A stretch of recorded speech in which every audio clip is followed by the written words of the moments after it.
আছে তাত অবৈধভাৱে বেদখল হৈ আছে, এই বেদখলবিলাক মুক্ত কৰিব লাগে। কিন্তু আমি দেখিছো অসম চৰকাৰে এই ক্ষেত্ৰত কোনো ধৰণৰ বলিষ্ঠ পদক্ষেপ গ্ৰহণ কৰা নাই। বৰঞ্চ আমাৰ ভূমিৰ পৰাই আমাক উচ্ছেদ কৰি আমাক নিশকতীয় কৰাৰ চেষ্টা কৰিছে।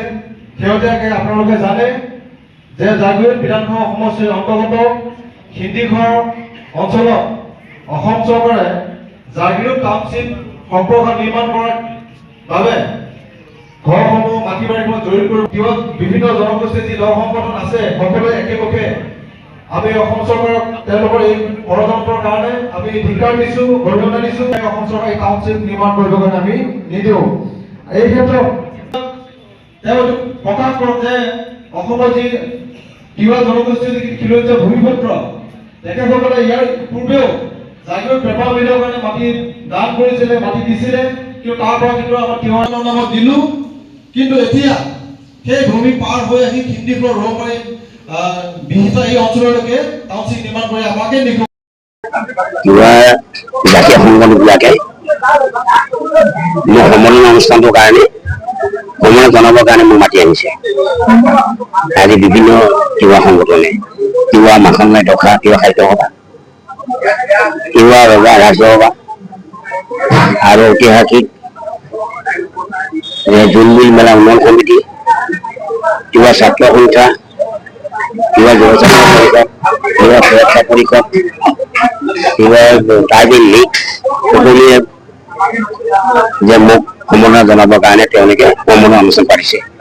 এই সম্বোধন অনুষ্ঠানৰ কাৰণে যে তিৱাসকলৰ অভাৱ অভিযোগ, তিৱাসকলৰ সমস্যা তেওঁলোকে মোক অৱগত কৰিছে। এইখিনি ৰাইজৰ অভাৱ অভিযোগখিনি মই মাননীয় জনপ্ৰিয় মুখ্যমন্ত্ৰী ডক্টৰ হিমন্ত বিশ্ব শৰ্মা আৰু জাগীৰোডত সিন্দিখৰ যিখিনি সমস্যা মাতিলে মাননীয় স্থানীয় বিধায়ক আৰু মুখাৰ্জৰ মন্ত্ৰী নিজেৰ লগতে মই আলোচনা কৰিম।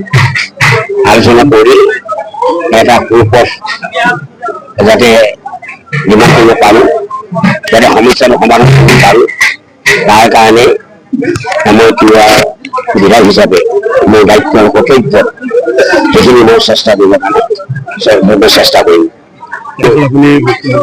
ভাৰতবৰ্ষৰ স্বাধীনতা 80টা উৎসৱ পাৰ হৈ গ'ল। সকলো জনগোষ্ঠীয়ে অসম মন্ত্ৰীসভাত অন্তৰ্ভুক্ত হৈ ৰাভা, মিচিং, তিৱা, দেউৰী, বড়ো সকলো জনগোষ্ঠীয়ে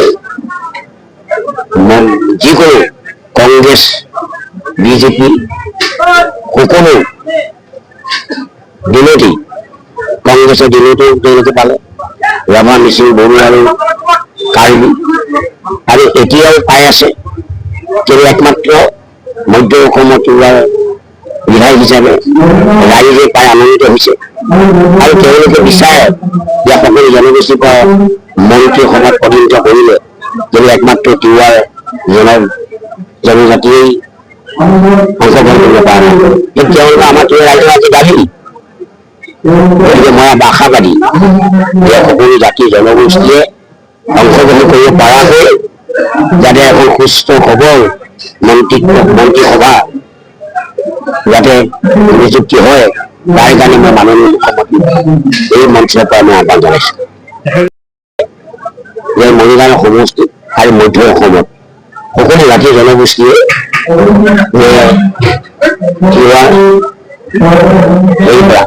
প্ৰতিনিধি হ'ব পাৰে, যাতে মন্ত্ৰীসভাত সকলোৱে বিচাৰে। অকল তিৱা জাতি জনগোষ্ঠী বুলি কথা নাই, সকলো জনগোষ্ঠীয়ে বিচাৰে যে মধ্য অসমত তিৱা সমাজৰ পৰা তিৱা জাতি জনগোষ্ঠীৰ এজন মন্ত্ৰীত্ব পদ পোৱা হয়। এই কথাটো সকলোৱে আশীৰ্বাদ দিছে।